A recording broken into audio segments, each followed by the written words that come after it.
Welcome everyone, Christine here with a discussion about Elspeth von Draken in Total War Warhammer 3, Immortal Empires, and why she is such a very strong legendary lord.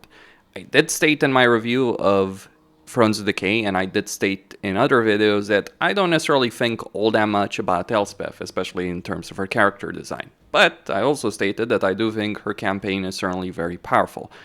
Is she the most powerful in the Empire?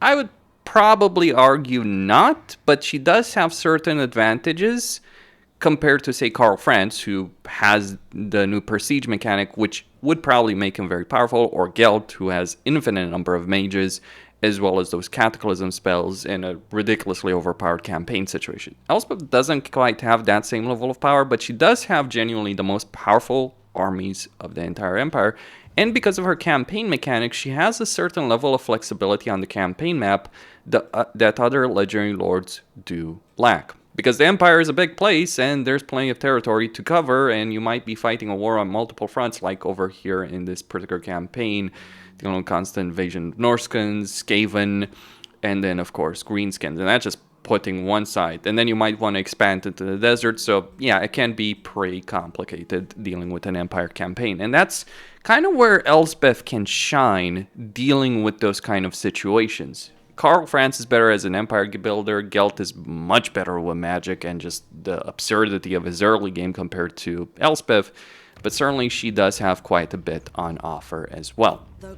Her faction mechanics, though, give her access to Imperial Gunnery School, she gets upkeeps for gunnery units, and she gets more experience for artillery and gunnery units. It's pretty annoying with Theodore Bruckner, who's a great legendary hero, though you can get him in obviously every campaign. He's a great duelist, but the problem in this campaign is that in Elspeth's campaign in particular, compared to, say, Karl Franz, or even Gelt, I suppose, to an extent, is that to unlock him, you need to build a livery, which you kind of don't need as Elspeth, partly because, well, you can get a bunch of recruits, cavalry from the Electricon State Troopers, and also Elspeth's armies, like, you want Pistoliers, you want Outriders, you want Handgunners, you don't necessarily care too much about cavalry, a couple of units, but you need to get 1,000 kills with various cavalry units to unlock them.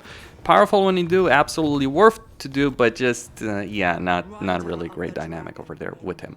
But really good, and also great stuff with his items, like immune to attrition, a lot of power over there with his items and his skill line. And then, of course, you add Gotrek and Felix into the fray.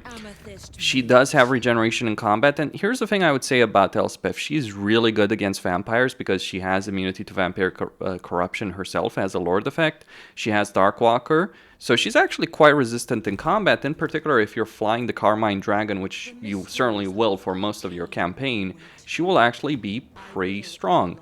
And the breath attack that said dragon does have is also very useful because it reduces the armor of enemies. So you're dealing with, say, Chaos Warriors or Vlad or X-Target, she is going to be good at really disabling them. That's the thing. And then you add in her overpowered gunpowder units and artillery, and you get a really powerful army situation. You also get things like flaming attacks, regeneration on an assigned lord or hero, vigor loss reduction, and the burning head. So really good level of power over there for her skill line as well.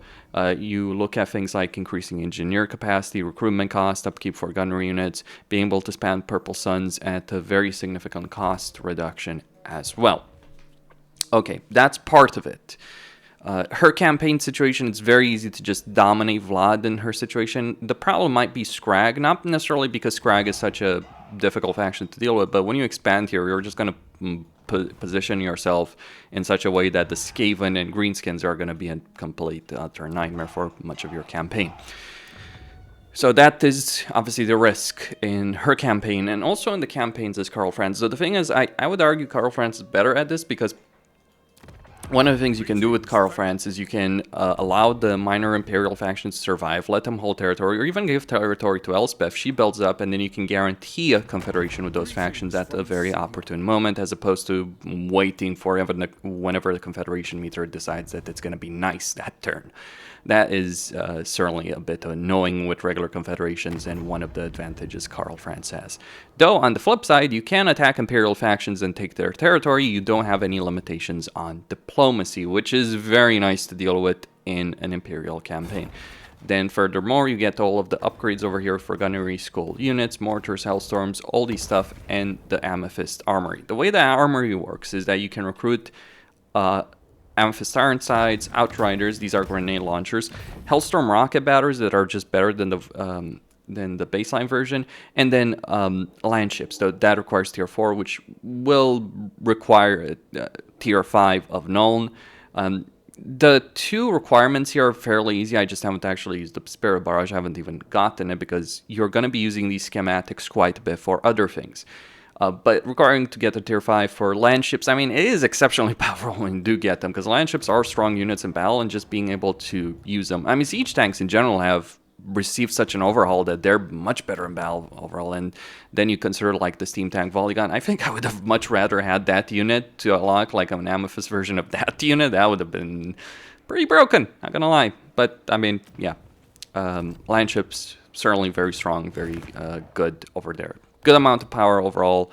Just the baseline units get upgrades. These units get upgrades, and with these units, you upgrade them as a whole, and then you get units added to cap. When you recruit more of these units, and you have to be a bit careful of them, because the more you recruit these guys, the more expensive it's going to be. But it is a way to have a good amount of global recruitment with these fellows. Now, I don't have the money for it, but you have to spend schematics over there in a campaign as Elspeth, and then when you want to recruit the units, you do have to actually spend money, and you do get upkeep. The upkeep is nothing particularly special, but does give you a lot of flexibility, because though a couple of these Ironsides with archers, like, they're quite capable. Like, you see this army right here, dependent, like, if this, let's assume this is an army of Skaven slaves or whatever, yeah, this army might very well win against that. Or I might need to get some regiments renowned or something along those lines, or maybe more Amethyst units. But there is a level of significant power with that. There is a limit of 5 Amethyst units per army, because if you made the Amethyst Doom stacks, that would be incredibly broken, to be quite honest. So that's something that the Elspeth does have, the sheer level of power. You also get your own version of Ikaclaw's nuke. So everything here in the lab, and in the Gunnery Skull, the lab really, is basically based on Ikaclaw. I'd say Ikaclaw is better because his nukes are significantly more powerful than spells Elspeth does unlock for the Amethyst Armory, but yeah, I mean, it's a nuke, ultimately, with respect to that. But then we go even further, and I think here is where Elspeth does genuinely shine in a way that, like, even her combat strength doesn't. So with Elspeth, you can construct, and I think I'm going to need a bit more gold in order to really showcase this properly. So let me just try and find an opponent worthy of declaring war on. A bit of money over there. Let's see. Legion of Chaos. No, he's not at war with anyone. I guess he wiped out all his opponents. Let's not declare war on our allies. Maybe declare war on, let's see, Grimgore, Broken Axe. Yeah, let's just do it with Forik. Okay. So,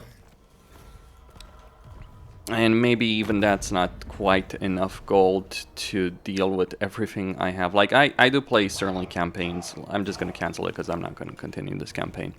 I just was doing this for purposes of long-term testing, right? How a longer campaign as Elspeth was. But anyway, well, 50 turns is not really a long game, but all the same, mid-game, if you will. So, you get these Gardens and more, and you can build them in any region of that's controlled by an Imperial faction. Any region. So, for instance, with Gelt, you can get vision with Gelt through a couple of ways. You can either get the military alliance with the Western provinces when their caravans travel for the Empire, or you can get lucky early on, and though this is a bit more tricky, but you can get lucky early on in an Elspeth campaign and get the Burning Nomads showing up with their caravans, and you use them to declare war on Gelt, and then because Gelt likes you because you're both Imperial factions, you get a peace agreement, and that will grant you vision. And this allows you to build a Garden of More in his territory, wherever that territory is. So you get the ability of being able to build one of these. Now, the benefit of the Gardermoor is that you can fast travel over there with a cooldown. So there is a cooldown on constructing Gardermoor, 5 turns, and then there is a cooldown on teleportation. When you teleport, you get replenishment, you get immunity to diplomatic trespasses in that particular territory, and you get 1 of 3 things in each of these gardens. You can either get Amethyst Wizards as well as significant benefits for Moons of Magic capacity and Hero capacity, so you can actually get more wizards or just as many wizards as Gelt. Now sure, you can only recruit Amethyst Wizards for the garden, but you can still increase your capacity. It's the same capacity. You can still increase your capacity and recruit other mages from the regular building, or you could just use Div Magic if you want to. It does work, it's pretty strong. You can get Temple of Moor, which gives you various benefits against vampires in all armies, vigor loss reduction. So Elspeth really is the anti-Vlad faction if there's ever been one. Benefits for Knights of Moor recruitment as Electricon State Troopers, and then the Militia of Moor, global recruitment duration -2 turns in the region and global recruitment capacity. So one of the things you can do, you build a garden on the other side of the world, and we're in Cafe, gentlemen. Let's have some fun. So that is, in itself, really, really strong. And keep in mind, Cafe is all very suitable for the Empire, minus the mountains. So you can really teach Gelt some lessons if you feel like it, or really help Cafe if you end up in one of those campaigns where Cafe, for whatever reason, is losing, and you might be able to intervene there. Either in alliance with Western provinces, although in this case it wasn't really the Western provinces, it was the Jade Custodians that gave me the vision. Because they're also here, and they're actually much easier to ally than Xiao Ming. So that's one benefit. But there's more. If this was all, this would be good, but you'd still have the limitations in, say, Volkmar and Marcus Wolfhard. In terms of being able to get vision with them, you'd basically have to send heroes or lords on a mission to get that vision, which is admittedly annoying. Lots of flexibility in a campaign, but the great thing here is that flexibility on the campaign map and goes even further. There is a particular research over here. It does take a good amount of time, so you will be spending in every campaign as her a lot of time in the Empire, as it's proper. But there is a particular research that takes a long time, like 6 turns, 7 turns for Secret of Knowledge, quite a few turns for Scions of the Empire. But what Scion of the Empire gives you is vision of all non-hostile Empire's faction capitals. Now, you'll always have vision of the Empire itself in the Empire, but this will give you vision over Gelt's capital, if you don't already have it. But more importantly, it will give you vision over Volkmar's capital. It will give you vision over the Temple of Kara that Marcus Wolfhard has. And funnily enough, you actually do have jungle as a suitable climate in Elspeth's campaign. Well, pretty much every single Imperial faction has jungle. Pretty certain about that. So what that means is you can build a garden in Marcus Wolfhard's territory. You can build a garden in Volkmar without seeing him. Like, sure, I met Volkmar over here in this campaign, having sent an army over here to obliterate Darken and Reponse, and yeah, certainly did so. Having OP Hailstorm rocket batteries does help, I can tell you that much. But you have so much flexibility, and you can really make a global campaign work just from that flexibility of movement. Again, Karl is better at building the Empire. Elspeth is better at moving, traversing said Empire.